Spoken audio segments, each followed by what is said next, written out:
呀好，刚找到好呢，来日跑呢老呢，可能下大拉的来种啊了，因那那，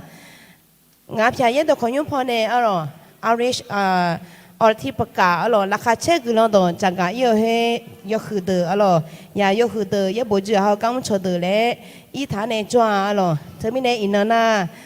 ยายยี่ห้องหากังชอที่เตอแล้วก็ที่ก็เลยมีชาติเช็คกลอนชาตามาอะหรอเธอมีในอุสพอราคาเช่าแล้วอายุนี่อยู่น่าล้วนตัวชอผู้มาเดอะหรอ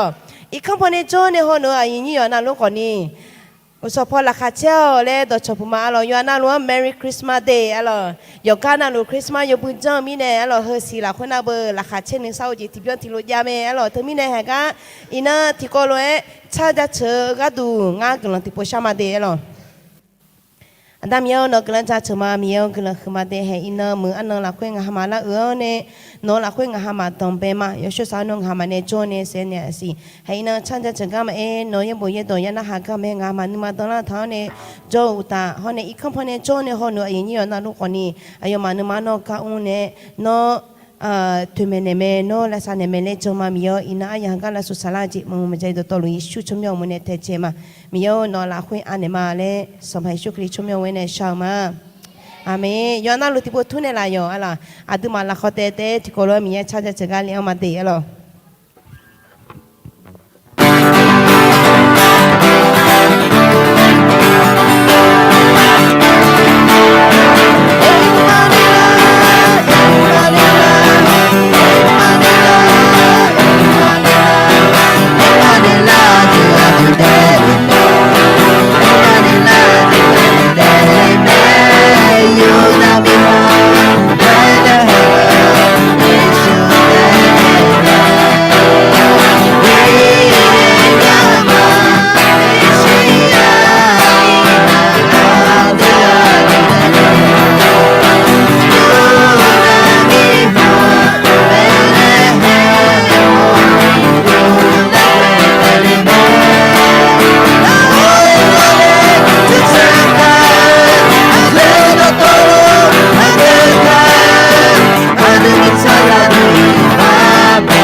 Kalielo, Ega New Dead Lemur in a no anima, where the lumine me, Glanta Chama. Luca the money, the achiti la holo et me. Ina da biumo la que no ma cahoga, Sampa Kali, de Leume. Ega ye bodo ticolo gramalo, Dinisu. Luca the money, the achiti. Ina da biumo la que no ma cahoga, Sampa Kali, de Leume.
กลขมา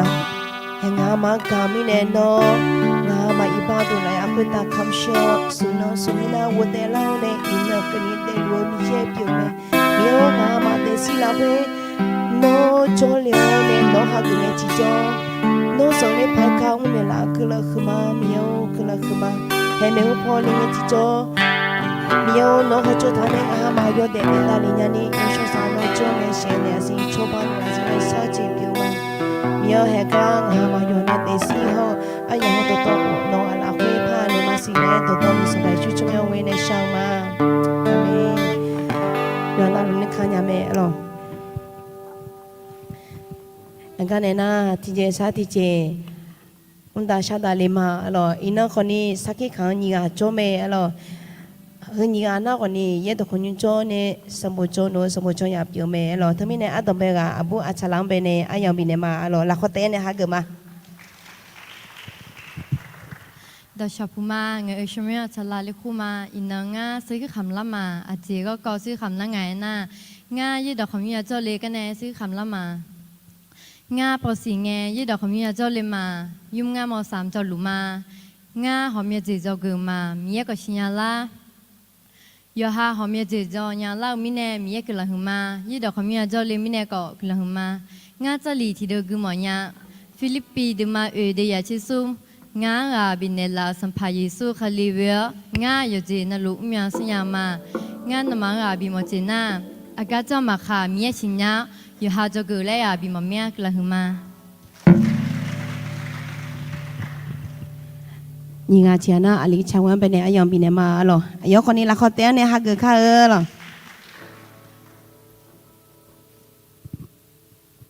โดยเฉพาะมางาชิเมเชวาลคุมาอาจีชนะมาเยอะมาอินเนงามีเย่เบกลือหัวมาอาจีก็ก้อนเนกลือหัวอะไรเนี่ยมีเย่งาเบกีฬาแข่งกันในชบันเนี่ยเราก็กลือหัวมา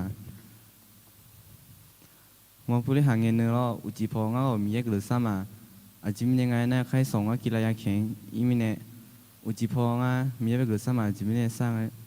อาจีกันเลยสร้างอะไรเนี่ยใครส่งว่ากีฬาแข่งมีเย่งาเบบิชบันเนี่ยละแล้วเพราะเนี่ยอุศฟกลางเงงาก่อยบ้านสนามกีฬาไปอีมาลอเพราะในกีฬาแข่งมาเพราะในงาก่อยแข่งยี่ยกเกมเราชนะมาลอเพราะในมาแพ้ลอเพราะในรอบตัดสินกีฬารอบชิงลองาก่อแพ้กีฬาลอเพราะในงาก่อมีเกิดซ้ำมางาไม่วิชวบ้านในละและถ้าบีแพ้แล้วเพราะในงาก่อชนะมางาจะลีติดตัวกุมเนี่ยลูกกาเดมาตีเตียสุชิสีอาจีมิเน่ในมีเย่มันจะเนี่ยจริงๆมันจะงานหนูหาแบบจะหลีกตัวเนี่ยกับบีเมหมดแน่หนูหามีเย่แบบเกลือซ่านั่นหรอมีเย่จริงๆมันจะเนี่ยมันจะหนูหาเนี่ยซ่าจีหรอตัวหนูหามีเย่แบบเกลือซ่าเนี่ยหนูหาก็ยังบิวเนี่ยจะได้เกลือมา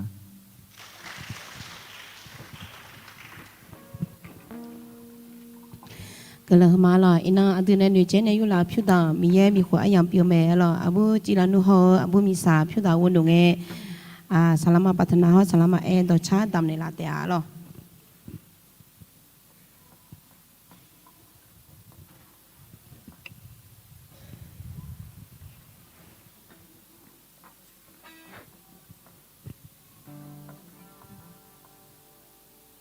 ออกไหมเดียกลับไหมอ๋อแต่จบพูมาลอยนึงงานยาดอชาพิเศษชลามาลอดอชาบิมหน้าคริสต์มาสเป็นเวลาแล้วลอไม่มีแนวที่กุโลหน้าแล้วมา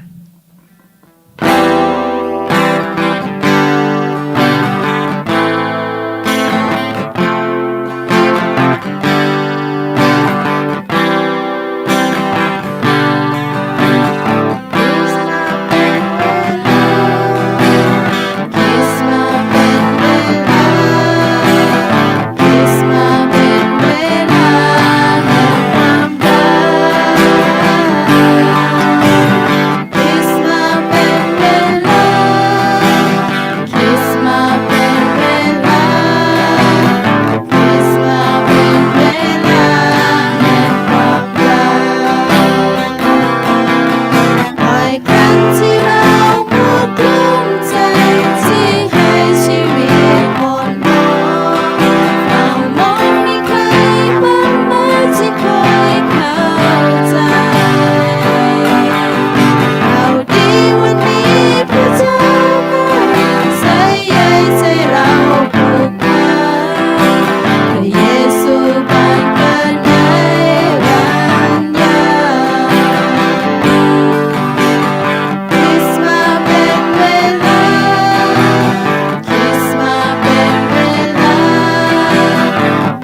อาดามิโอโนกรอนจะเชื่อมาเดกิโลขมางามาเวตา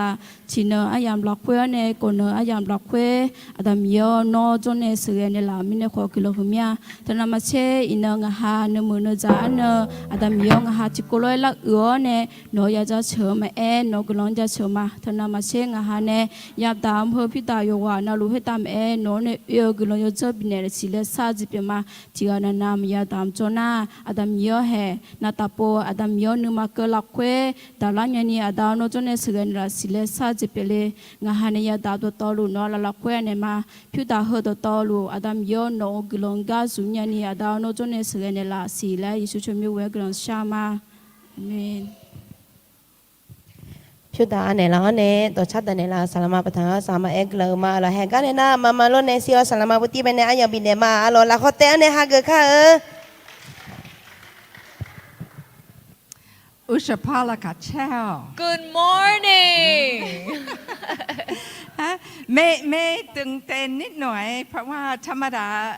เป็นนานแล้วตั้งแต่มาสอนที่นี่ จริงๆ หนูก็ตื่นเต้นนะคะ เพราะว่าปกติไม่ค่อยแปลจากไทยเป็นนะคะอามานั้นที่ยังยุ่ชนละค่ะโซมาเชนที่เขาในยูจูเนี่ยเจจิมิเนนะยูจูอยู่นั่นละโอเตเมเมโจก็ละตาพยาละดาวพยาเมมิเนโลงานที่ยูจูเมียเนี่ยเลยยูจูอยู่ไทยโดนเนี่ยเธอนั้นมายูพามิเนจูเมียโล แล้วก็อยากข้อสองคนย้ายทีวีมาอยู่ชิดกว่า อ๋อ เรา กลับมา ได้ไห แล้วใช่ไหมอ๋อโอสุทบาแล้วเนี่ยไงแต่แม่มาใช้มิเนแต่บาเลวฮะเรียบร้อยหรอไอ้ก็จะไปจีพาบีฮอมาทีวีอะหรอ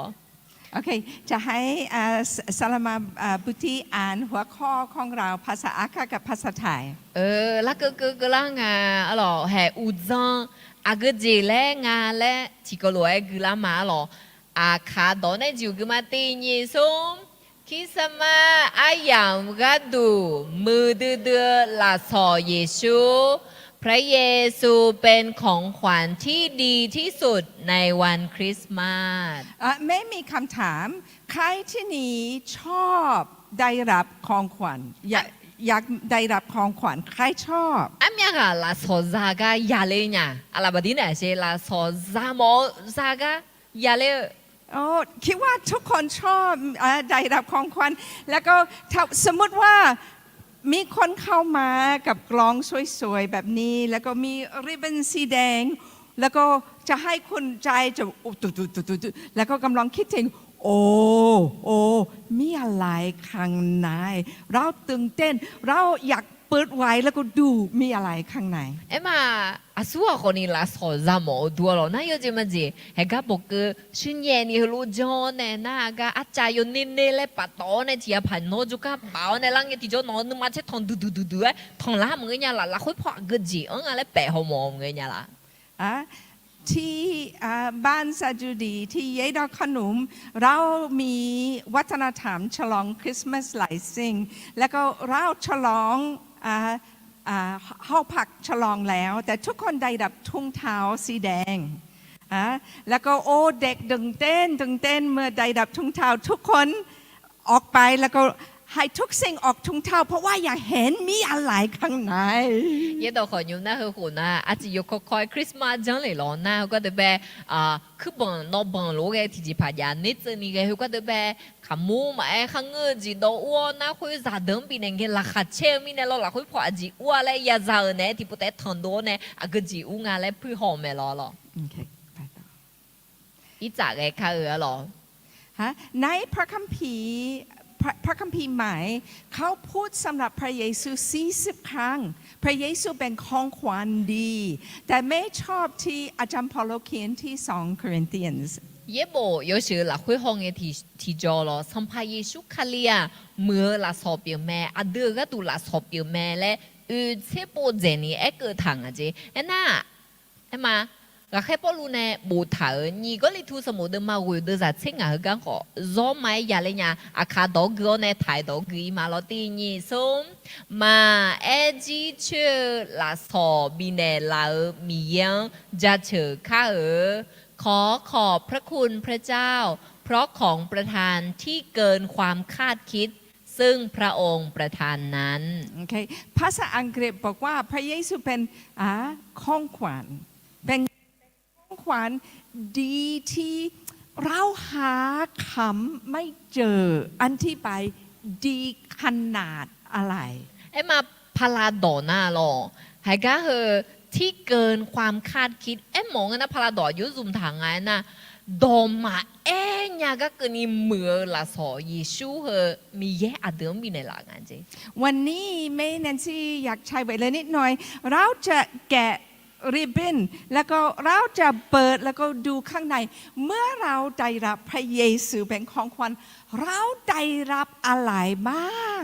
สัมภามีแย่อเดิมแบบสัมภาเยซูเฮรวยตัวจวนในละสอบีในละรวยดุงอ่ะเธอมีในสัมภาเยซูละคุยพังหอเลยมาสัมภาเยซูคาลีเฮละสองอ่ะสังจางเงินนะอาเดออายุละคุยอากเกจีจางอะไรอ่ะหรอ โอเคอีกนิดทุกคนรู้ขอพระคัมภีร์นี้แล้วก็อยากให้ทุกคนพูดภาษาไทยก่อนแล้วก็ภาษาอักขระหลัง 好似阿羅要下的嘛，送的啦，這個態度呢就佢嘛就ท่องจำมาเราตีนี้ส้ม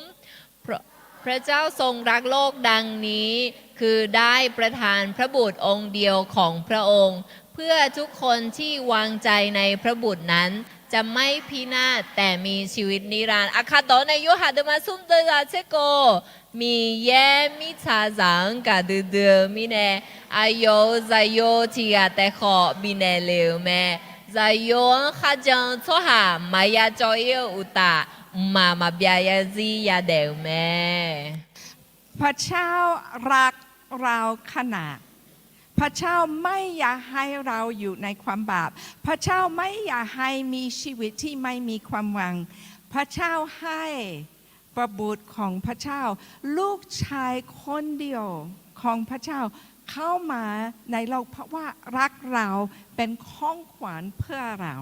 มีแย่อเดิมแบบอันนั้นนี่กังไงนะอเดิมแบบอีบ้าละคุยมาบีจบพังมงอ่ะอเดิมแบบนึกทุ่มจีมาบีใจมาบีเกมงอ่ะเธอมีเนี่ยอายุจะอยู่ที่ขาละก็โจแต่คุยคนนี้อเดิมแบบละสองสันบีเนี่ยละอ่ะอเดิมกัดเดือมีเนี่ยแต่ที่เป็นดีที่สุดสำหรับของขวัญเราไม่ต้องทำอะไรพิเศษ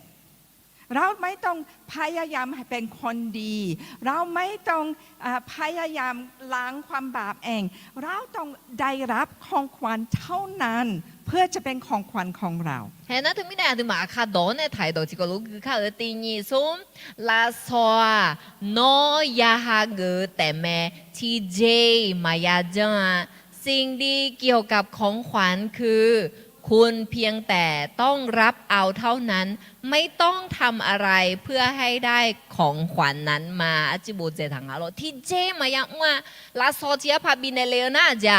อาดูคนนี้ลาชดเจ้าเนี่ยฮาเกน่ะเฮ้คุยแม่ลาโซก็ก่อหล่อซ้อมมือเจแต่ไม่มีใครจะบังคับคุณได้รับของขวัญถ้าว่าไม่มีของขวัญที่นี่แล้วก็จะให้คุณต้องตัดสินใจเองอยากมาแล้วก็ได้รับไม่มีใครบังคับน่าละสอบีในเงี้ยที่จอลอน้องมาเกมอกาเกเนี่ยคัดที่ให้ยูและน้องมาหนุ่มเนี่ยละมาคัดที่ละลอน้องยังหนุ่มเจงอายุจะมันจะมาเน้นสิที่อาพาเวลาสอเฮบีในย่าและเองนะคุยกันหนุ่มเจ้าชันดูเหล่าเนี่ยละสอคุยกันแบบอย่าอยู่ลังอ่ะหรอละสอเอ็นะคัดที่จีมาทุกคนพร้อมเราจะเปิดกล่องแล้วก็ดูข้างในกล่องเราได้รับอะไรบ้างน่าเราเธอไม่แน่อินนทองละมาล่ะอาดูสัมภาเยซูมือเดือละสอเฮพังหอเนี่ยเยซูละคุยอาจิจิอุ้งอะไรหอดองละมาโลมากาลันเนี่ยโอเคไม่อยากดูคำผู้เผยพระวจนะของอิสยาเนี่ยมาเจอละเงมีเยก็ดูเงดองถ่ายดองไปจีก็รวยน่าหาราคาหรออิสยาห์เป็นคนที่ได้ยินเสียงของพระเจ้าแล้วก็อิสยาห์เขียนหลายสิ่งหลายอย่างที่จะเกิดขึ้นอนาคตแต่อิสยาห์เขียนละเอียดสำหรับพระเยซู700 ปีก่อนพระเยซูเข้ามาในโลกมีเยก็ดูเงดองอิสยาห์เหรอมีเยเทศกาลยังอ่ะมีเยอาจิเลเอ็นยาเลอายุน่าหาวเนี่ยน่าอายุบูทังอ่ะอาสัวก็บูทังละและพระน่าหางนะสัมภาเยซูก็ นี่โชก็ตูมึงก็นี่โชก็เลยก็โบมึงก็คนนี้เยซูมาเดเลมีนายชียาโคยังไงเนี่ยอายอเยซูก็กบูทัดซึงอ่ะ เอสยาบอกเราพระเยซูเมื่อเข้ามาในโลกนี้จะคลอดที่เบธเลเฮมเอสยาบอกว่าแม่จะเป็นคนอายุน้อยแล้วก็จะคลอดลูกเอสยาเห็นหลายสิ่งหลายอย่างแล้วก็เขียนหมดเลยเพื่อเราเมื่อจะเกิดขึ้นเรารู้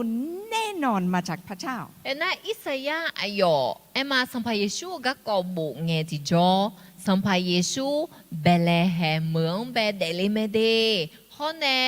มาจิโลจามีอาบูมีดาดาชงเนสัมภาเยซูเดลิเมเดและดูย้อนนี่เฮนานี่โบเกิดทางอะเธอมีเนยอดดูบงอะยอดดูจอซาอาสุวางเนเดลิลาและคนนี้เธอนานี่โบเกิดทางอะหรอโอเคดังนี้เราจะดูคำพูดของอิสยาห์แต่ไม่ได้เขาป่วยอิสยาห์ดองเบติกลัวฮอลามาหรอข้าดอนเนี่ยจิวกุมาเดตีนิสุมเจมิเนเอนาเดือกาดูจานนทิกาเดเลโอเดือจายโยทิกาบินเนเลวเมอุลจุจาโยบาพูขวิตายาว有聪明和来苦的啊，人类派个没保庇，包和米耶，มาเบียยาซีอาดานึซาสมภาอิสยาห์บทที่9ข้อที่6 1 2 3ด้วยมีเด็กคนหนึ่งเกิดมาเพื่อเรามีบุตรชายคนหนึ่งประทานมาให้เราและการปกครองจะอยู่บนบ่าของท่านและเขาจะขนานนามของท่านว่าที่ปรึกษามหัศจรรย์พระเจ้าผู้ทรงมหิทธิฤทธิ์พระบิดานิรันดร์และองค์สันติราชโอเคอิสยาห์กำลังประกาศพระเยซูจะมีนิสัยลักษณะแบบอะไรที่จะเป็นของขวัญให้เราแต่ไม่ในอิสยาห์เดิมมาเวเดจะเชื่อละคุยห้องเอติจออิสยาห์สัมภาเยซูอายุเอกทางไงนะสัมภาเยซูอายุเร็วเช่นว่าอายุเมื่อละสอบปีละและบุกทางไงหรอ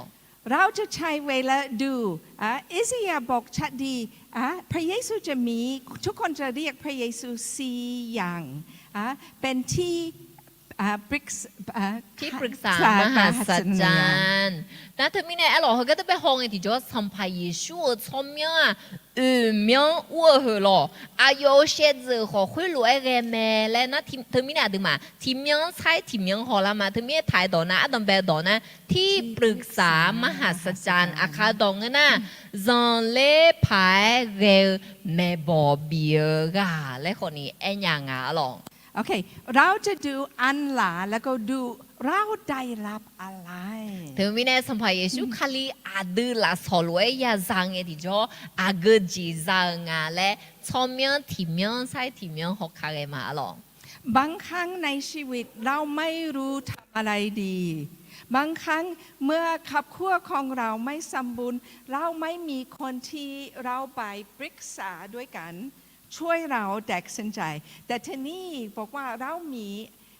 ผู้ปรึกษาที่ดีที่สุดในโลกที่ฉลาดเรามากกว่าเราหลายเท่านั่นทำไมเนี่ยหรอดูฮะเดจิละคุยก็เลยหอมเงี้ยล่ะรอจิละคุยก็จาก็กอยาอามาดาก็กอยาจาก็กอยานั่นที่พูดนะเบอร์อาสวมเป็นแม่บอใช้อาสวมเป็นหนุ่ใช้พังงานเล่นหนุ่มาโดนี่ขอเกลามีฮะหรอคนนี้เย็บบุละคุยโอสุกุลวยสัมภาเยซูอาจิเปียแลไทยดอน่าที่ปรึกษามหัศจรรย์นะจังเล่พายเร็วแม่บอเบียกะดูตายนึวันนั้นนี่กงเจนึวันนั้นนี่โดกะเปียแลเนี่ยละทางอ่ะหรอนั่นถึงมีเนี่ยพระเขาจากเอมาเสียหรอไทยดอนเองไงเดที่ปรึกษามหัศจรรย์จิโกโลกุเชติญิสมพ พระเยซูตรัสว่าเรามาเพื่อพวกเขาจะได้ชีวิต และจะได้อย่างครบบริบูรณ์สัมภเยซูอายุเดลเจเบียและเออเนเดลหัวยูฮากะกนี่บีเจหนุ่มเธอบีเนมาและทางเราจิกโลพักมาสิพระเยซูไม่เพียงแต่ให้คำแนะนำที่ดีแก่เราแต่พระองค์ช่วยเสริมกำลังให้เราทำสิ่งที่พระองค์ได้ให้คำปรึกษาสัมภเยซูล่ออายุอดึงเมบอบีเนแต่มังเงออายุเนเมบอบีเนลาคุยล่ออาดึงโดนยากกนี่ชอบานเนลาแม่โดแต่มังเงอชอขอชอบานเนลาแม่และอะล่อปัญหาเป็น มีคนคริสเตียนหลายคนเข้าไปเขาค่ายหรือไปประชุมฟื้นฟูแล้วก็ได้ยินเรื่องสำหรับพระเยซูแล้วก็ยกมือแล้วก็อธิษฐานขอพระเยซูมาเป็นผู้รอดแต่เขาหยุดเขา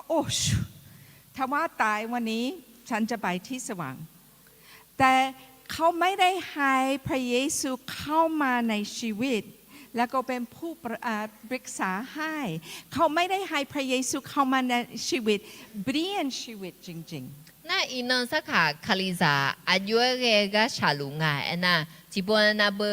สาราคุณยบอีกลอนชายบอีมันก็น่ะคนนี้เข้าค่ายกันโยนเน่งาเดซี่สัมภเยซูขเลี้ยงหากมางาสัมภเยซูขเลี้ยงงาข้าหูกับบิเปียมาและฮิวกาตาน่ะจริงอ่ะงาสิบุลมาพายกับปูนากามีอินงาเยซูหากมิเนอินนี่ชอชีคนนี้มายากุยาเลยฮิวก็เดจริงอ่ะคนนี้สัมภเยซูอาดีอ่ะมาเดซี่ละคุยบิอุเลออนเน่เมบอบีบิออนเน่อายุเมบอบิลวยชอนี้คุยลวยมาพักจามองอ่ะเยซูหากก็แต่คาลิซาปิลากแต่ตัดที่เขาก็เดือดจีคนนี้จงอ่ะหรอแต่ไม่ได้เหรอปัวพากือจากเรมาเสียหรอซุ้มที่หุ่นแบบตีนี่ซุ้มพระเยซูยิ่งใหญ่กว่าทุกปัญหาที่เรากำลังพบเจออยู่พระเยซูอยากเดินในชีวิตของเราถ้าว่าฉันถามวันนี้ใครมีปัญหาในชีวิตหลายคนจะยกมือมีพ่อที่ติดยาบ้ามีพ่อที่ขี้เหล้าไปครอบครัวมีปัญหานี้พ่ออยู่ที่คุกเรามีปัญหาเยอะแยะในชีวิตแต่เราไม่ต้องเดินในชีวิตนี้คนเดียวเรามีพระเยซูที่จะอยู่กับเรามีพระเยซูที่จะช่วยเรา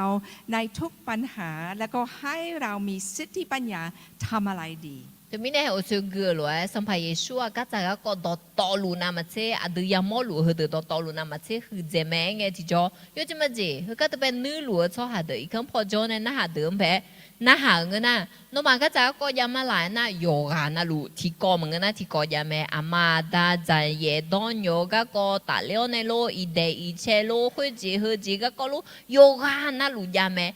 น่ะสัมภเยซูซาตาน่ะอดีมาโยฮาที่แต่ก็จะก็คุยแบบมายาทองพิงอ่ะคนนี้เยซูคนนี้อดีเนี่ยจอเนี่ยก็จะก็คุยแบบคำด่าชื่อนี้อดีเดือดชื่อนี้อายุจีชาวบ้านเนี่ยมาและจีเปียงาหรอที่ก็ลบพักมาสีตีนีส้มพระเยซูสามารถเปิดเผยเหนือสิ่งที่มนุษย์จะคาดคิดได้และพระองค์ช่วยแก้ปัญหาที่เรากำลังเผชิญได้เอเมนพระเยซูอยากช่วยเราสำหรับทุกสิ่งทุกอย่างแล้วก็จะให้เราความคิดดีกว่ามนุษย์จะสูงกว่ามนุษย์พระเยซูจะเปิดเผยอะไรจะเป็นดีที่สุดให้เราได้แต่ไม่ได้หรอสัมภเยซูอาดึงไปโยจอนะลูจอในชาวบ้านเนี่ยละมองอาดึงนูเกิดชื่อนูมานูดูชื่อแล้วคนนี้สัมภเยซูอายุนูดูญาเจ้าจะสิชกันของอันเจ้าตาอาดึงไปโยจอนะลูชาวบ้านและดังละทางและเปียเจนี่มอลาแม่หรอแม่แนนซี่เป็นแม่เป็นผู้รับใช้ประมาณ40กว่าปีแล้วแล้วก็นิ่งอย่างที่แม่ชอบมากที่สุดเมื่อมีโอกาสนั่งคุยกับคนแล้วก็คนมีปัญหาแล้วก็แม่ให้คำปรึกษาแล้วก็แม่เห็นพระเยซูรักษาใจนี่เป็นบางสิ่งที่แม่ชอบทำมากที่สุดมาแนนซี่มีเยกะลา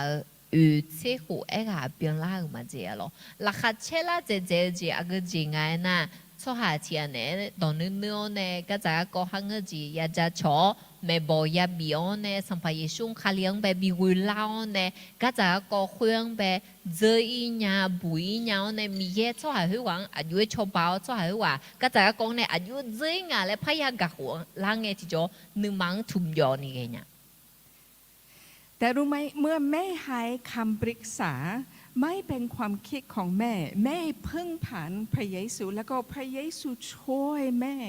เยอะมากแล้วก็บางครั้งแม่ตื่นเต้นโอ้พระเยซูจะทำอะไร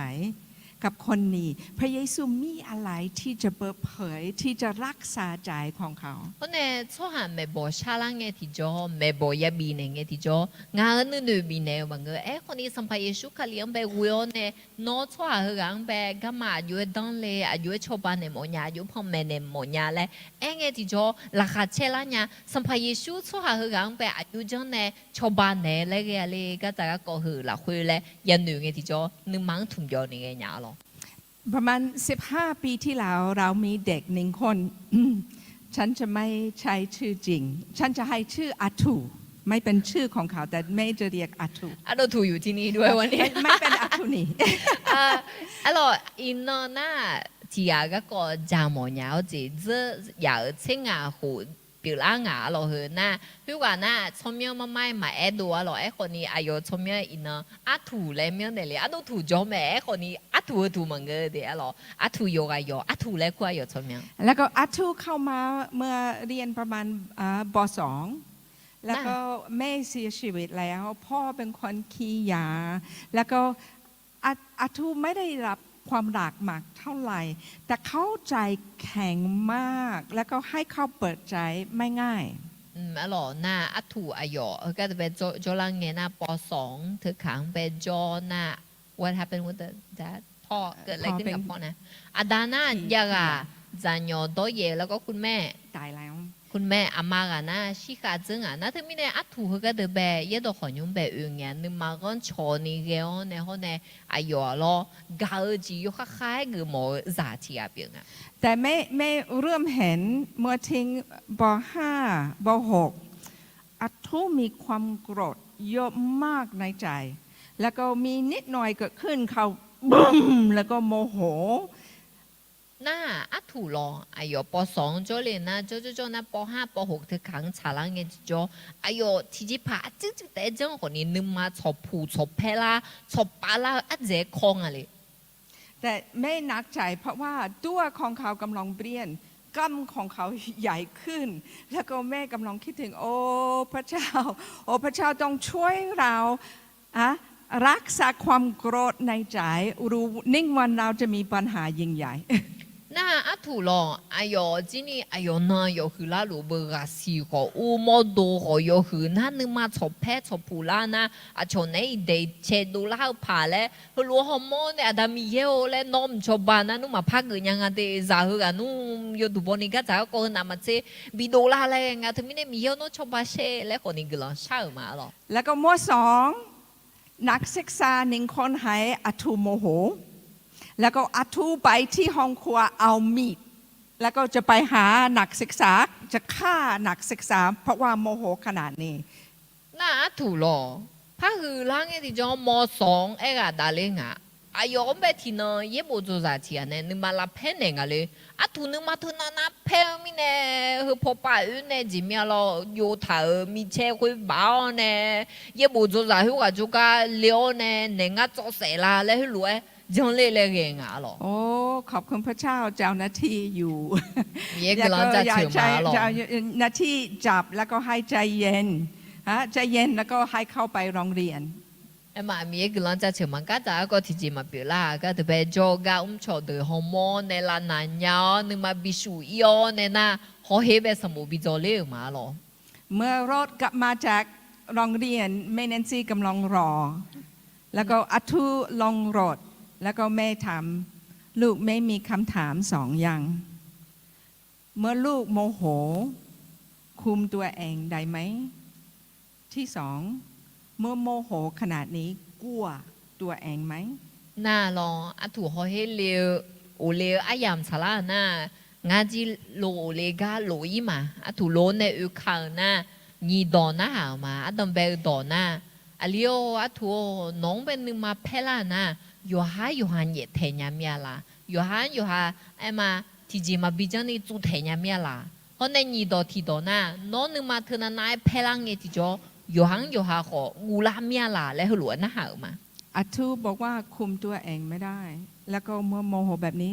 ผมกลัวตัวเอง na atu e ko ne la me lo ngang ben ma phela nge yo ha ma chu the nya mia ma gu na nya mia ko uta nga nu ma thana nai phela na ko ni yo ha ho gu la mia le e ko ne la me ฉันถามอาทูลูกพร้อมขอพระเจ้าความโกรธมาจากไหน เพื่อเราดูแลได้ไหมเขาบอกว่าพร้อม na nga thu ben na ha ma atu le no mi yang be in ang lang shao ne mi yang na ha dang la ma la no nu ma thana nai phe ji the aga ne la le mi yang na ha mo mia la dang la ma la na ayo ji ni na ha mo mia le dang la ma le e ko ne la me อาทูรู้เขาโกรธแต่เขาจำไม่ได้ ความโกรธเริ่มเมื่อไหร่ในชีวิต atu ayo sinyanga numa phe ji omia le numa phe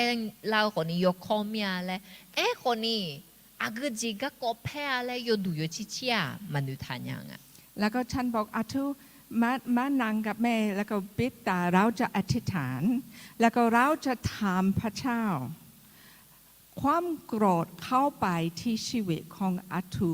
เมื่อไหร่ to mi ne nga thuong khuo ne he amane nu la she le me nu mi theo ne mi yang be glon sha ho ma le mi yo le he nu ma phe ji hu agu nge yang be la u nga le phome ne la she le mi yang sha ma แล้วก็แม่อธิบายพระเจ้าจะให้คุณความจำบางสิ่งที่เกิดขึ้น เมื่อความโกรธเข้ามา na ja cho ne ma thuong ho ni mi ye nong be phome ne la me de nu ma phe ji hu agu nge a yo a ji ga ko ne pi la nga le mi ye phome ne la me le ne ma ฉันอธิษฐานขอพระเจ้า ขอพระวิญญาณบริสุทธิ์ช่วยอาทูจำไว้แล้วก็อาทูมีความจำเขาบอกว่าเขาเป็นอนุบาลเรียนอนุบาลแล้วก็อยู่ที่บ้านแล้วก็พ่อกับแม่อยู่ แต่พ่อกับแม่สูบฟินแล้วก็เมาฟินแล้วก็พ่อแม่ไม่รู้ตัว alors na glon shaga ne atu e ga ko ti kong nu mo la mia le eme ag jinga na yo za long e ikon la khu jo ne na ama ho ne adani ga lu ya pi do mi ne ya pi ye le thao ne ti ji manu ma du e tu lu e ga du nga lo aji asua yu jo nga yu pi la lu nga le ma ho ni jo nga แต่ฉันต้องอธิบายนิดหน่อย เมื่อเพื่อนของอาทูที่อายุเท่ากัน เขาโรงเรียนปีก่อนอาทูไม่ได้เข้าโรงเรียน เพราะว่าพ่อแม่เมายาตลอด พ่อแม่ไม่ใส่ใจให้ แล้วก็เพื่อนไปโรงเรียนแต่เขาไม่ได้ไปโรงเรียน แต่ปีนี้เขาตัดสินใจอยากเรียนหนังสือ แล้วก็เขาไปเองแล้วก็บอกคุณครูผมอยากเรียนหนังสือ那阿土个个自己也加上啊咯，啊这个那阿土这两个火咯，有两个养婆呢嘛，这两个火那有吵的阿妈单呢，小呢好像被什么比较呢什么呢嘞啊，那他们呢有吵的几乎做了这啊，阿土啊那米呢火嘛也做米呢，和火啊有做了嘞女正啊，有嘛单嘛是哈哩娘啊，这米呢那也个也批也不单呢咯，那土啊有。我上面呢，好像哎呦，听得了呢，苦本嘅做咧啊，牙和หูสมบูรณ์หมดยาเลยหรอ อาทูไม่มีชุดนักเรียนอาทูไม่มีงานแต่คุณครูมีน้ำใจคุณครูให้เขากินอาหารเที่ยงคุณครูให้ดินสอคุณครูให้ปากกาให้กระดาษให้ทุกสิ่งทุกอย่างเพราะว่าคุณครูมีน้ำใจแล้วก็อาทูต้องเดินไปโรงเรียนแล้วก็กลับทุกวันเองน่ะอาถูเหรอมาจะเปลี่ยนล้อคนนี้อยู่เขาเฮียรู้เลี้ยนะคู่จีนี่ก็ชาเขากันเนี่ยอันเนี่ยอายุไปคนนี้ก็หอยบีจาสันดูล่ะสมบูพัดดุมล่ะเขารู้ไอ้คนนี้ rằng này alo na họ này ayo họ hết lệ họ chỉ là thua hà lệ唔做咩呢lệ nghe họ mới là lệ u lệ nghe họ yo ha chỉ để chân chân有lệ咧รวยเก่งอ่ะ แล้วก็เขามีเพื่อนที่อายุเท่ากันแต่อยู่บอนนิงเพราะว่าเขาโรงเรียนแล้วก็เมื่อฝนตกเพื่อนพี่ชายจะให้ขึ้นมอเตอร์ไซค์แล้วก็ไปโรงเรียนแล้วก็กลับถ้าว่าฝนตกหนักอัทุไปโรงเรียนไม่ได้ alors na atua yo anu ban zo te bu na e ko ni ayo cho na pon ning da le zeng a na ayo cho ne chi jeng na u ye ye nge na atu cho hui a na ayo ado lo ke zio ne bu ka to ne la ji la le tho ha jong a e ko atu a na ayo u ye on na ni ye nge na ho he ong ma li nyang a โอเคอัทุกำลังทำกันบ้านแล้วก็เพื่อนเข้ามาในบ้าน แล้วก็เพื่อนเริ่มบอกว่าคุณไม่มีชุดไว้ชุดนักเรียนคุณไม่มีชุดนักเรียนคุณไม่มีชุดนักเรียนคุณไม่มีชุดนักเรียนแล้วก็อัทุระเบิดแล้วก็ตีเพื่อน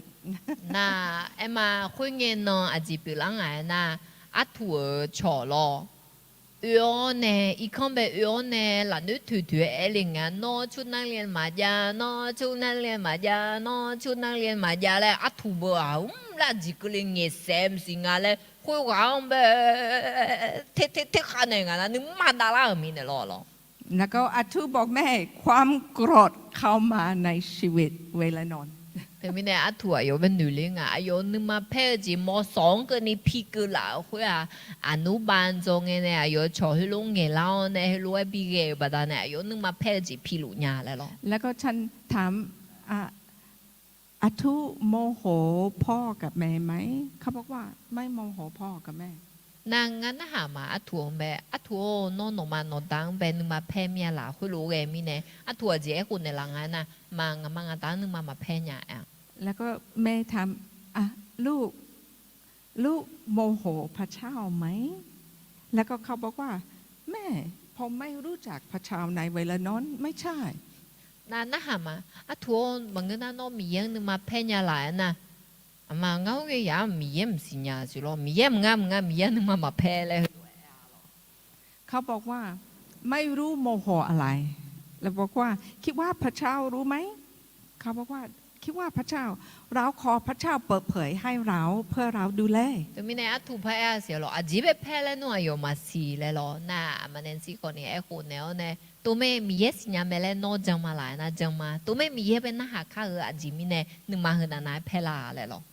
แล้วก็เราอธิษฐานแล้วก็อธิษฐานบอกว่าผมโมโหชีวิตทุกเมื่อมองดูทุกคนอื่นมีชีวิตดีกว่าผมโมโหชีวิต น่ะอยู่จีแล้วคนในหลังนั้นนะเด็กสิอยู่เด็กก็นึกมาเพี้ยนเลยหรอเองอ่ะส่วนอยู่เด็กก็ห้องน่ะโชว์เด็กสิบุงอ่ะแต่เด็กมือเนี่ยเจ้าก็จีก็เจ้าก็ดูก็จีก็มือเจ้าก็ดูงาเด็กสิแต่จีมีเนี่ยน่ะชาเสละเลยนึกมาด่าเนี่ยเลยเองแล้วก็พระเยซูเปิดเผยบางสิ่งให้แม่บอกอาทูลูกคิดว่าความโกรธกำลังปกป้องลูกเพื่อคนอื่นให้เจ็บไม่ได้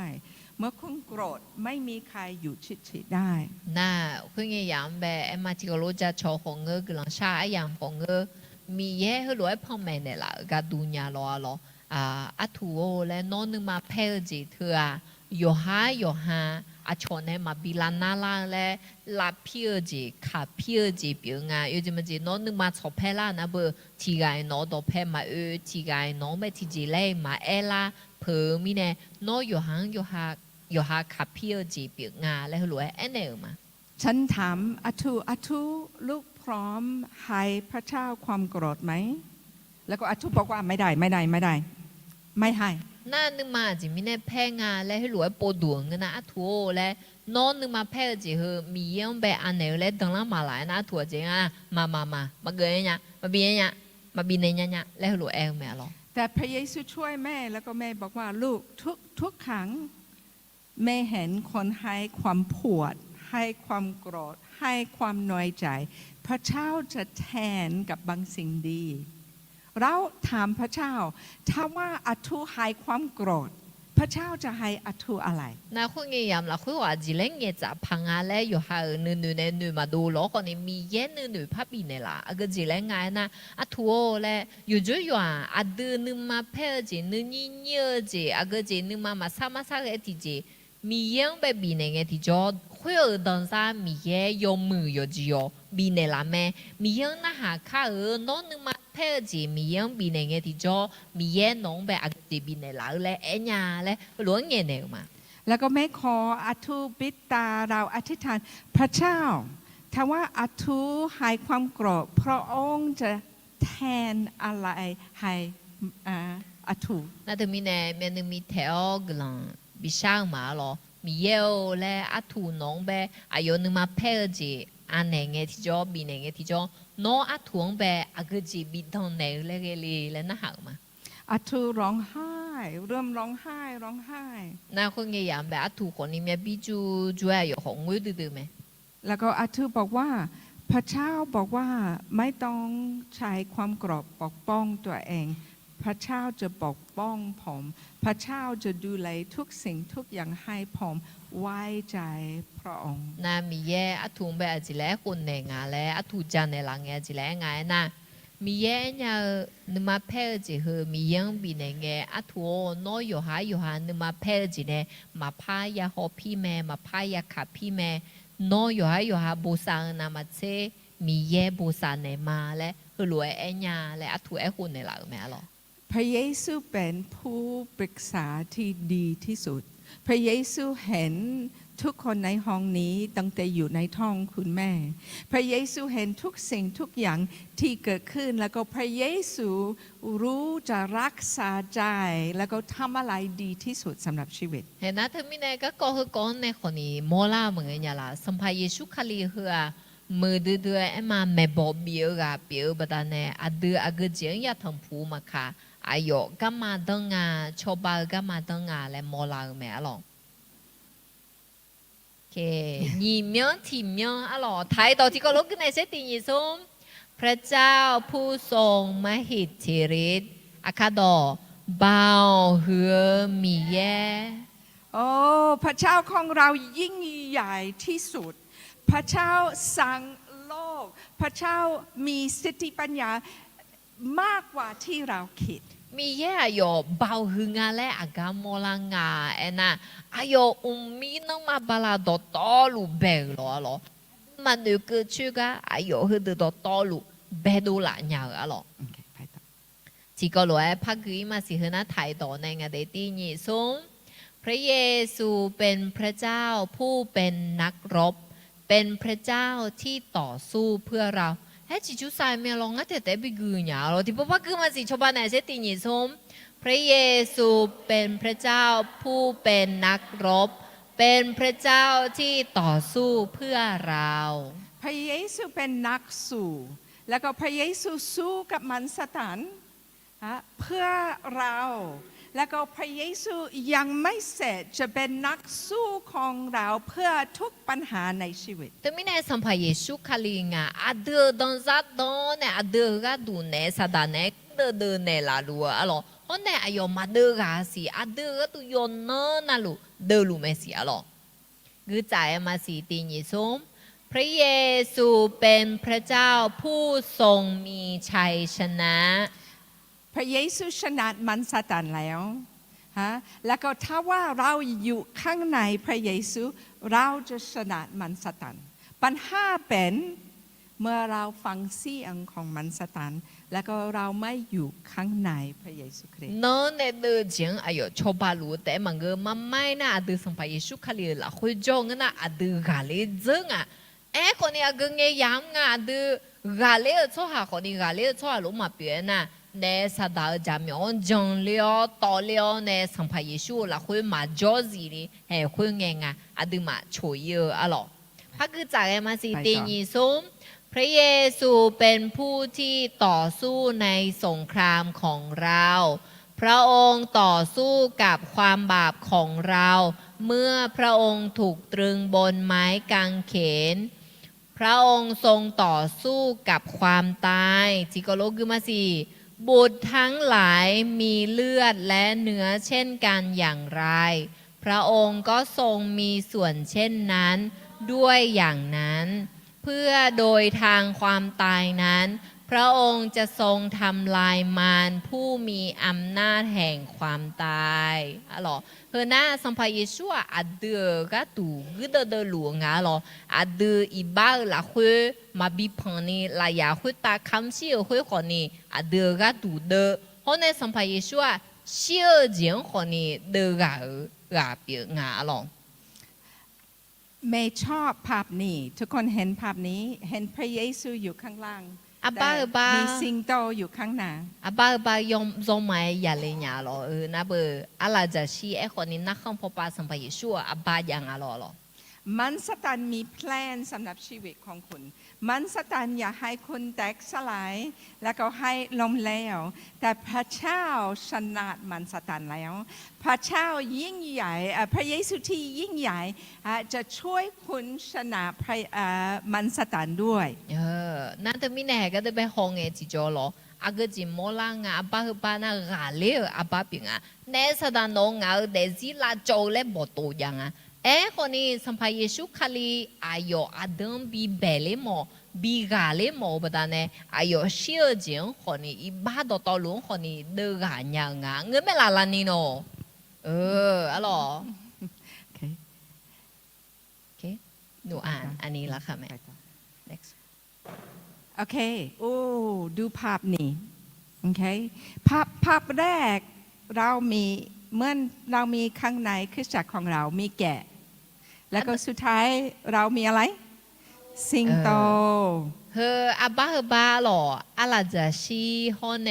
ยอซาอาบ้าอดุเพซาอุดุทันยุหลักคุยคนนี้มอลังเราบ้าพอปานายอซาให้พอปานาอะไรจะชี้พระคำของพระเจ้าบอกว่าเมื่อพระเยซูเข้ามาครั้งแรกเข้ามาเหมือนแกะทุกคนกลัวแกะไหมแกะน่ารักถ้าว่าเป็นแกะเล็กๆแบบนี้โอ้ทุกคนอยากโอ้น่ารักแล้วก็ถวายชีวิตเพื่อความบาปของเรามาสัมภาเยซูอัตมเบงเงโปจากคาเลงเงติจออาจิโลเลยยอซังสอนยอซังไปเทียนนากูจุมาละอีเลยตุลุมาเกะหรอยอซังนะโอนยูนี่เกมันก็น่าโลกะดูแหลมถาจีจาคนนี้พับเปียงหรอแต่พระคำของพระเจ้าบอกว่าเมื่อพระเยซูกลับมารอบที่2จะกลับมาแบบสิงโตจะเป็นนักสู้ของเราจะชนะมันสตันแล้วก็ดันนี้แล้วก็เขาจะพระองค์จะปกครองใช่ไหมคะปกครองโลกของเรามาน่าสัมภาเยซูคาลีอายออัตแมงเงปัวยอซาโลนยูนี่คุย你不提不咋卡林个阿拉加西罗哎哟，住了嘞，罗牙罗哎哟，上爬表哎哟，牙了牙个啥？牙你不提不？พระเจ้าของเราสั่งโลกสั่งเรารู้ทุกสิ่งทุกอย่างแล้วก็รู้อะไรเป็นดีที่สุดสำหรับเรามีแย่ยเบลยสองเปียวมีเนี่ยหรออายสิญญาอาเดือกตุมือเจเจเจอากจีลาเลยไม่มีอะไรในโลกนี้ที่ต้องให้เรากลัวเพราะว่าเราอยู่กับพระเยซูพระเยซูยิ่งใหญ่กว่าปัญหาของเราไม่มีอะไรที่ต้องกลัวมิชาถึงข้อเหอละคุยอาดูทีเจนะทีเจกูข้ามมาซาพายเรียจิมิเนนะสัมภาเยซูคาเลียมิชังเบลเนมิชังกาเลเจียมิเนอาดูกูข้ามมาซาหรอโอเคที่3สมยที่มีเบอีมาหรอไทยดอจิเลงาตีนีสมพระบิดานิรันดร์อาคาดออุมมาบยายาซีอาดาอะหรอนี่บางครั้งยากสำหรับบางคนถ้าว่าเราไม่ได้มีพ่อเราไม่ได้มีพ่อที่ใส่ใจให้เราไม่ได้มีพ่อที่ดีบางครั้งเราไม่เคยชิมมีพ่อดีเป็นแบบอะไรแล้วก็เราไม่เข้าใจพระเจ้าอยากเป็นแบบเหมือนคุณพ่อของเรามาอุ อุมามาเบียยาซีอัดดาเอง我们个都做买菜个มันนูมอชื่องะจิมิเนนะอยู่หาเดซิละคุยอัดดาอยู่เวลาแล้วก็มายามโมโหอุตาอยู่หาอัดดามานี่เกชั่วหาคนนี้อยู่มือมาเดเมมาเดโมเนอยู่มือมาเงเเนมิเนอาดามีเยเองอุมามาเบียยาซีอาดาเองมืออาดามียังเองมันหนูมอเชื่องาหรอเราอยากดูคุณพ่อที่ดีทำอะไรให้เราแต่ไม่ได้เฮปวดดึมาที่ก็รู้ว่าฮอลามาเมื่ออาดามีเยอาดือไอมาอยู่หาอาดามามือเกอคนนี้ไอมาอาดามีเยสัมภเยชัวหล่ออาดืออาดาเปียเองที่จะอยู่ยมมืออะไรที่ก็รู้คือเชตินิสมพระเยซูเป็นพ่อที่สมบูรณ์ไอโมนะเบียงอาดาเปียนี่เจที่เจพระเยซูทรงจัดเตรียมสัมภเยชัวและหุมในลาอาดาเปียงาสมเจที่เจพระเยซูทรงปกป้องฮอเพียฮอลลอนในลาอาดาเปียหรอที่ก็รู้พระเยซูทรงปลอบประโลมไอมาอเดืองเบสอชูในลาคนนี้เปียน่าจริงพระเยซูทรงหนุนใจอเดืองเบกาบินในลาอาดาคนนี้เปียนะล้อพระเยซูทรงใส่ใจทุกรายละเอียดในชีวิตของเราอเดือเดซิลาคุยโยตีโยโตเกนะลงไปอายชากานโนเนเงเกบูซาเนลานะจิโกโลกุเชพระยาเวติญิสมทรงนำย่างเท้าคนใดให้มั่นคงก็คนนั้นแหละที่พระองค์พอพระทัยทางของเขาแม้เขาสะดุดเขาจะไม่ล้มลงเพราะพระยาเวทรงยุดมือเขาไว้แล้วก็เดินเจ๊ทางไหนนะสัมภามีเยอาสัวอาคือตรงไปเอ็มาเชื่อเงินนะคุยกับจีดอนี่เกแต่จีคนในคุยกันไปสัมภามีเยนึกข้อชิงอะไรโมลาอุตาอายกัดช่วยอีกว่ามาอายสันติตีคนนี้มาช่วยเจียและอาจิมิเนนะสัมภามีเยจ้าคุยกับอาหลังไปช่องถ่ายถ่ายมีแน่และหัวไอ้ทางอ่ะลองเรามีคุณพ่อที่รู้ทุกสิ่งทุกอย่างให้เราที่อยากดูแลละเอียดในชีวิตว่าเรายอมให้แต่ไม่แน่ว่าสุดท้ายมาเงินที่จะสัมภาเยซูคลีอาเดออาดาเปียมองยอตียอโตให้เกลที่เจนเนี่ยมันน่ายอเจนรู้แบบเงเกเนี่ยมองอาเดออายองแบบเดซี่อันเนี่ยนะเดอายองแบบบีฮอสาร์บีเปียงนะอายองให้เดอโตรู้จังในหลังไหมหลายครั้งเราไม่เข้าใจพระเยซูพระเจ้าคุณพ่อที่สว่างสนใจละเอียดเล็กๆในชีวิตของเราเมื่อเรามีปัญหาเล็กน้อยคนอื่นไม่แคร์พระเจ้าแคร์แล้วก็แต่แบบห้องที่จอมอลังเถอะสัมภาเยซูคลีอาเดอก็ก็ยตียตนุ่มมันดูพาเลและงาก็กอดเธอน้ำมาเหือเอางาก็ดูยชาญาและคือรู้ว่าก็เป็นมันดูคือพาเลดูหรอกคนนี้มีเยสัมภาเยซูอายยตียตเกก็จะก็กองคนนี้อาชอมาโฮขออาชอมาเงเกลอกคนนี้อายสิญญามาเดอายเงเกเนมาเดและเนล่ะลูกงาหรอเมื่อคืนซาลาโลกับแม่ไปฉลองคริสต์มาสที่ด้วยแล้วก็มีคุณยายหนึ่งคนมาแล้วก็เข้ามากับหลานชายแล้วก็เข้าพูดกับซาลาโลเขาบอกว่ารู้ไหมฉันมีหลานชายเพราะว่าลูกสาวได้ยินคำเทศนาของซาลาโลน่ามิจิหรอปาสันปาสักและคัวจีหรอพวงเบลเลียวในคริสต์มาสยบืจังเลยน่าอภิจิกาอายุอุปาชนเนล่าอาจิเลเนล่างานน่ะซาลาโลเจียวและโนกลอนดอนน่ะหาอุปดานเน่เฮงาซาฮึกาเชียเดแล้วรวยเอลังอ่ะซาลาโลตกใจอะไรนะ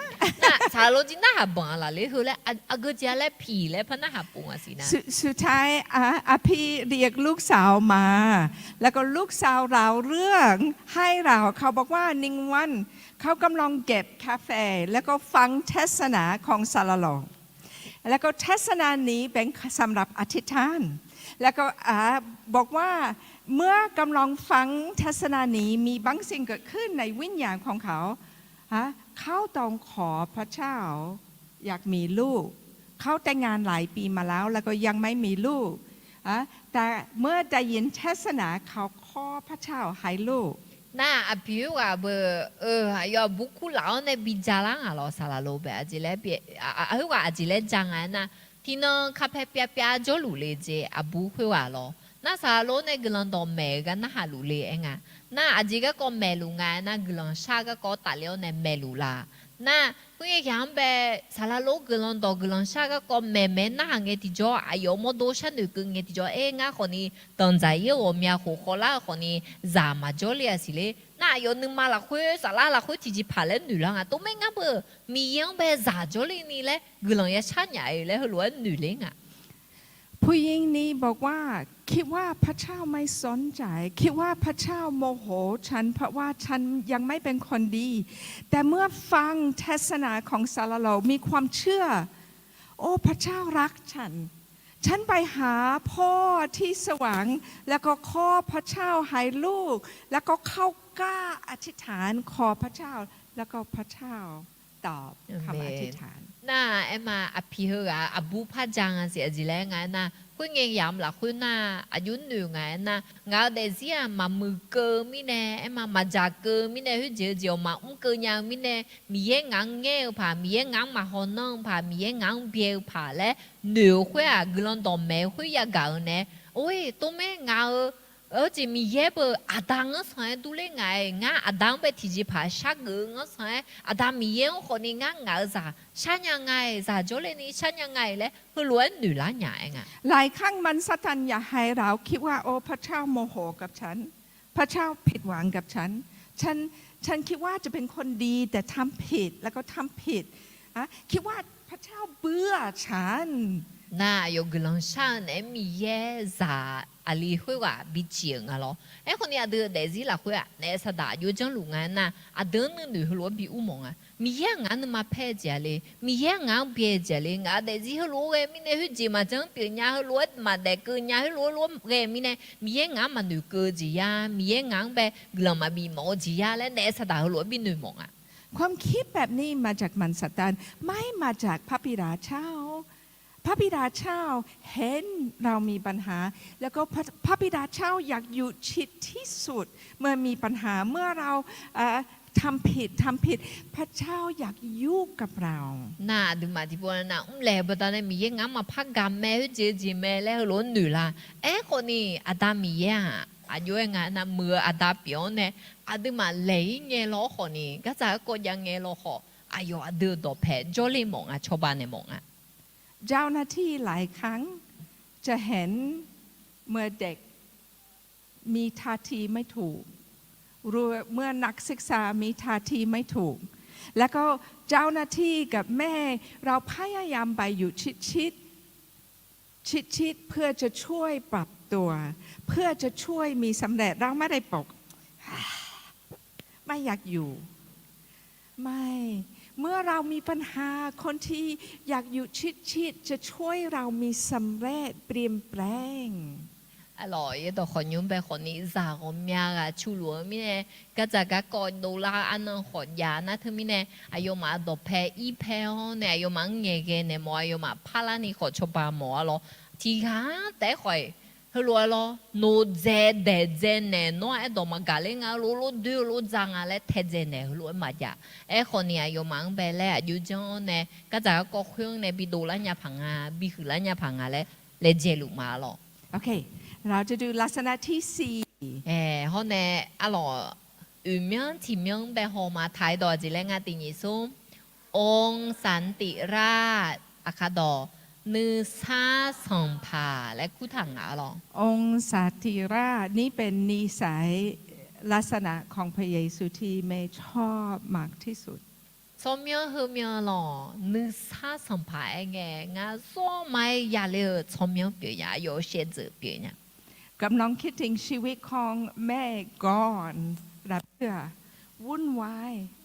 ายมากแต่พระเยซูเข้ามาในชีวิตแล้วก็ทุกปีมีแสนที่สุขมีแสนที่สุขสงบมากขึ้น เอ็มมาสัมภาเยซูคาเลียงแบบมายาสิญญาลาสิคุยนึกซาสัมภามายาฮักสิคุยคุยเงี้ยบาอยู่เกเดซีเดจงอันนะโยบังโยลังโยเจนั่นลูสุลูสลายฮัลโหลเกคนนี้สัมภาเยซูคาเลียงฮักลาวนึกซาสัมภายาซาตานะเดซีที่นอนใส่ที่นอนที่โหใส่ที่โหนึกซาซาลูเมียโยเจนั่นลูชอเซนี่เกลูเมียและศิลาญาหรอดิมาที่ก็ร้อยคือข้าติญิซุมพระเยซูเป็นกษัตริย์เหนือกษัตริย์พระองค์ปกครองด้วยความรักความดีงามและสันติสุขอาจิและทางไหนนะสัมภาเยซูคาเลียสัมภาคุตาสัมภาเปียว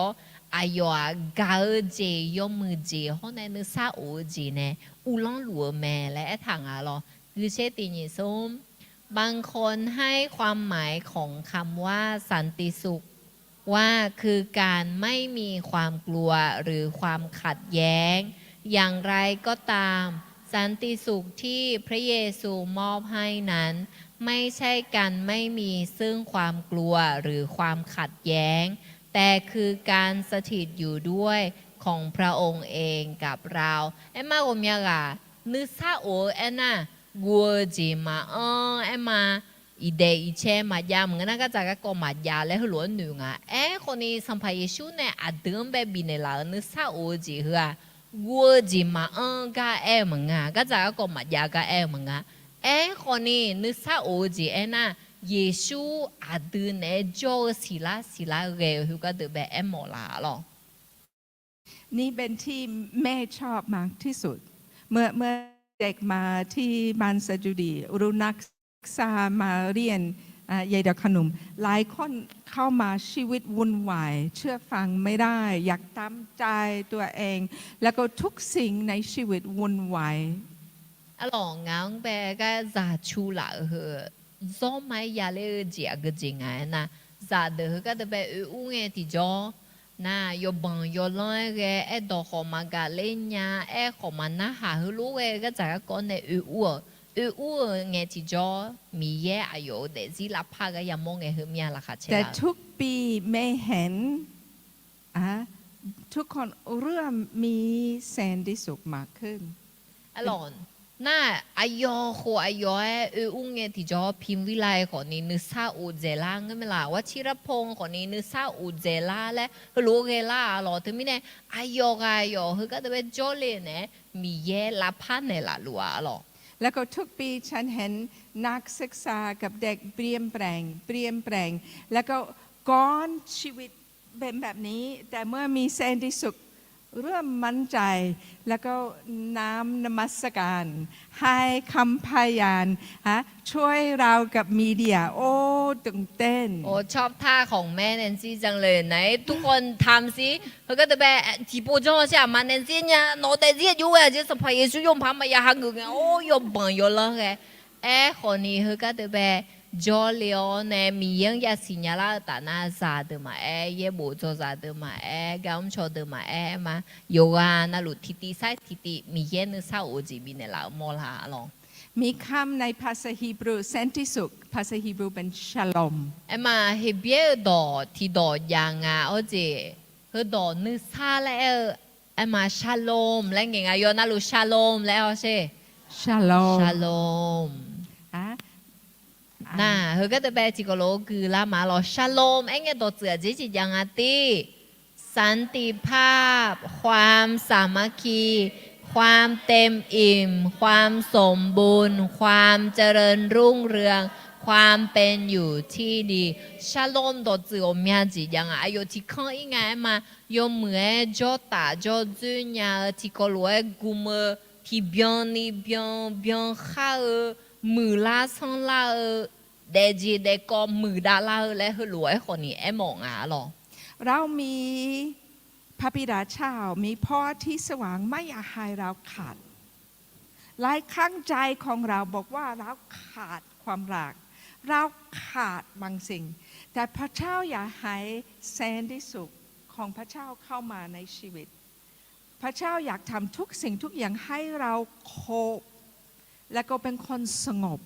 นั่นแต่ไม่เนี่ยเดือดเดซี่โอเมียปนดูล่าเหมือนกันละงาเดซี่ไม่เฮอของมาญาญาค会ของมาโลญาเฮอของยุมญาเฮอของมาเบียงกาตุญาและหนูละไม่รอคนนี้มีแย่อเดิมแบบอายุปีในมองอ่ะอจิจันในมองอ่ะนะโลเมียเบียงเมียมีแย่ฮอปปี้ลูแม่มีแย่เงเกลูแม่และเฮอลัวบิสิญญามองอ่ะชาโลมและเฮอดอละคุยแน่หรอ เมื่อคนฮีบรูจะเข้าไปที่บ้านของคนอื่นเขามีวัฒนธรรมที่เขาบอกว่า shalom shalom shalom เขากำลังปล่อย shalom แสนที่สุดของพระเยซูที่อยู่ในใจในบ้านให้คนอื่น mà Israel cho hà đời na ayo mà đại chỉ đại có hư lụa yang à chỉ ya phải ít con là khơi lệ ua anh na sum po ya anh à sẽ tin như sum shalom shalom shalom em mà cho hà hư quả là khơi sampai Yesu kali nè nữ sa ô je bi nè khơi à nga nó phải nhung bé bi cơ lên ni đỏ hơn nghe nghe mà lẽ anh này chỉ còn ni biểu nga lo เมื่อคุณไปที่ไหนก็ได้ไปโรงเรียนรู้กับบ้านที่หมู่บ้านตัวเองคุณปล่อยฉลองให้คนอื่นได้ 那还对面呢阿德以色列啦做下那边做下嘛表攞可呢阿德好些伊嘅嘛什麼做哎呀嘛也冇做哎呀嘛搞唔呗也伊嘅嘛阿德有啊那路Shalom 咧樣啊你啥我字攞啦去我去學咗讀咗咋初下ดูยาผู้ยาโมเดอคนนี้นึกซาบีจะในยางาหรอ เมื่อเขียนฉลองภาษาฮีบรูจริงๆภาษาฮีบรูไม่ได้อ่าน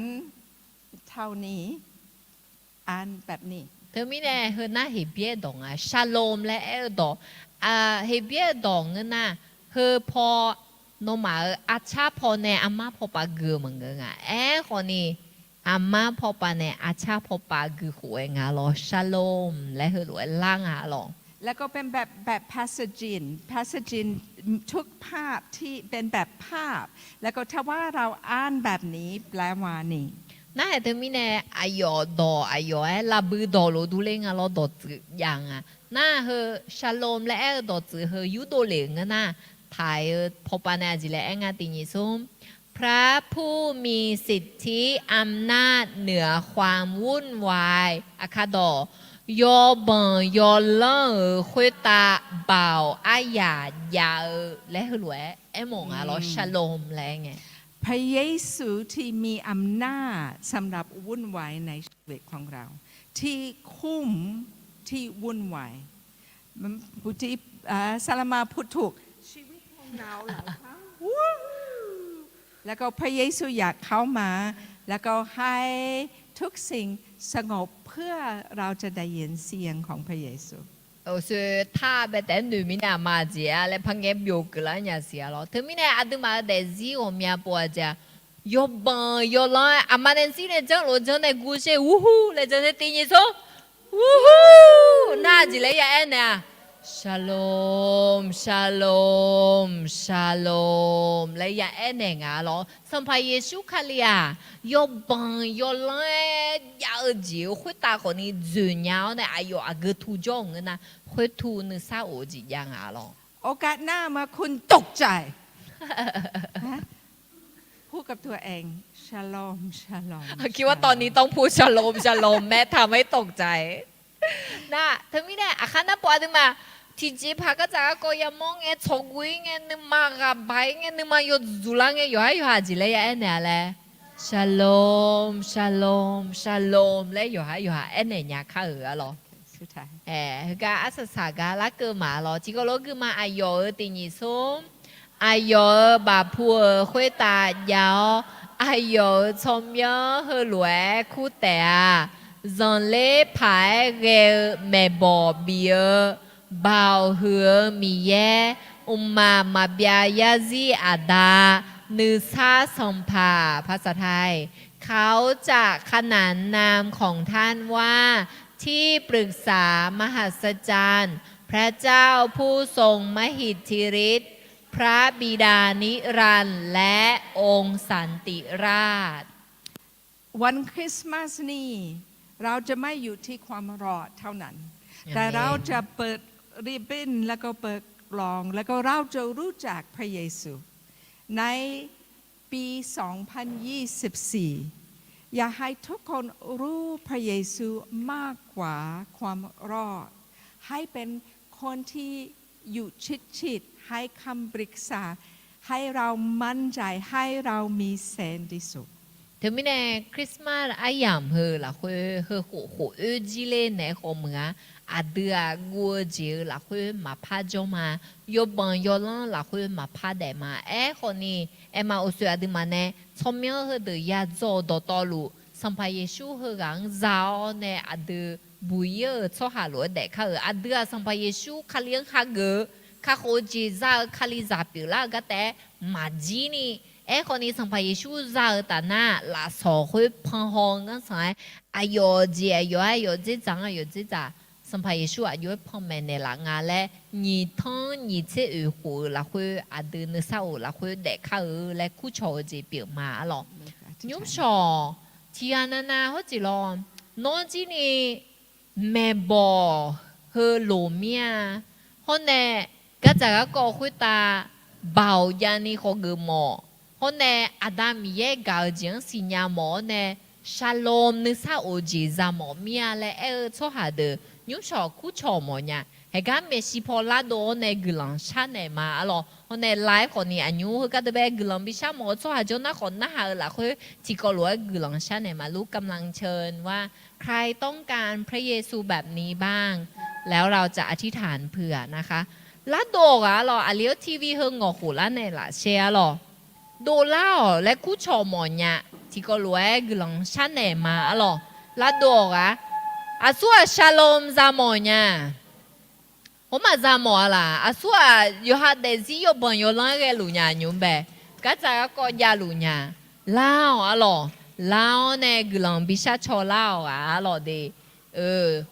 มาที่ปนนาที่นั่นนะโมโดจอซามาโดคนนี้จอมือจอซาโดชาโลมเฮซาหมอเมียบางคนอาจจะกำลังเครียดเรื่องสมบูรณ์โจก็จะขอโดก็พามาโจจีก็อากจีก็มาค่ะจงนาลาดัวหล่อเขาในทีมนมัสการเดอคนนี้ลาดาวในขอดนตรีขอมือในเหล่าหล่อดูแล้วในกลังชัดชอนในมาหล่อ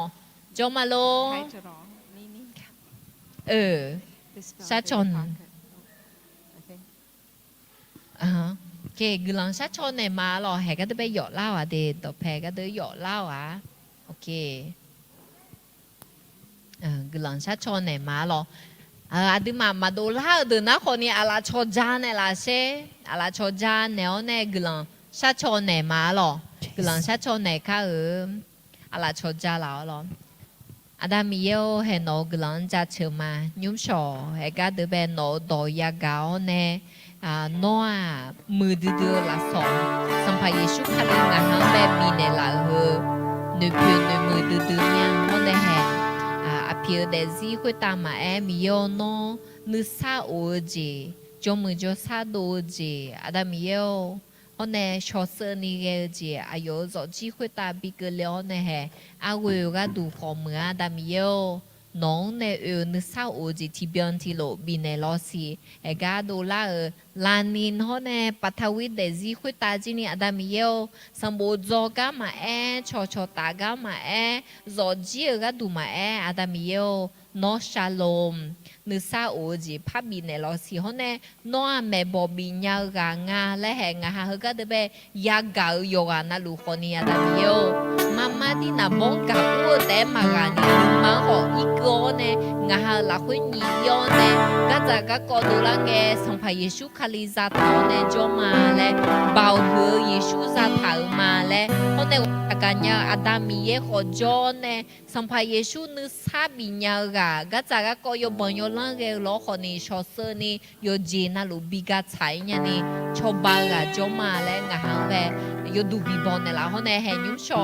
อามาเนซีโนโดกุยเนี่ยงาฮังเบกาบินเนี่ยละเนี่ยงาฮังเบ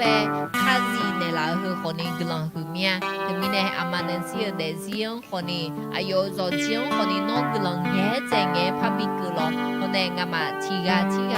อาดาวโนอาลาลาคือเดซิพาเนี่ยมาสิเดือดต่อลุยชูชมยังเวในกลังเช้ามา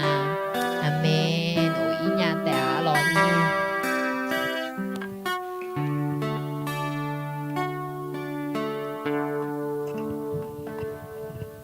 呀，那龙个了和嘛了还个，一看碰见做呢，好呢，爷爷都看你个啥的啊嘞，女图嘛了。ให้เล็กคุณชมมยาเดอลอาคาจอนาเยดขอยคริสต์มาสยบุยาเมอลนี่เชตีนี่เชนี่นี่เชสุนจอเมอลทั้งมีเนี่ยให้ก็อินอีข้าพเจ้าเนี่ยฮอนัวเยนี่เดอให้ก็คริสต์มาสยบุก็มอยาแล้วนะนี่ยาเมอลนี่เชตีเงินเนี่ยเบลเนี่ยนี่เชสุก็นี่ที่ก็รู้คริสต์มาสยบุตามาแล้วก็คุชมาเดอลนี่เชติงเงินน่างาพิอาเอาจิโลนาลีงาโมนาเบอเอาจิโลเล่ช่างเลยเฮยอเนี่ยนาลีโกโมนาช่างเลยเนี่ยดัมเบมาเดอลที่ก็รู้ชาจะเชอเนี่ยคริสต์มาสยบุที่ก็เล่บุตาข้าเล่คุชเจก็เปียวมาอลถึงมีเนี่ยอินนาละคุน่าอาดมายอนาที่พูดทุนเนี่ยละยอลตัวชาติพิวชาเนี่ยอินนาละคุยอาศัยสามาเดอลจังไง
เช่าและยันยี่เดนเดมาเดอละข้าจองพมจิมานันลิเชลาวเนเชนิลากนี่ที่ก็เลชาจะเชเนมีเอดอนหาลามาลอยอนาโลมีเอบุซาเด